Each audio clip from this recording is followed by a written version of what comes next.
வனத்தினில பெடக்குயில் கூவையில உன்னுடைய வேதனைய நான் அறிஞ்சேன்.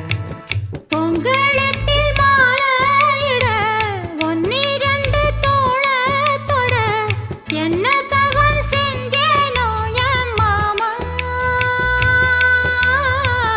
வண்ணக்கிளி கையத்தொட சின்ன சின்ன கோலமிட உள்ளம் மட்டும் வழியே நானே,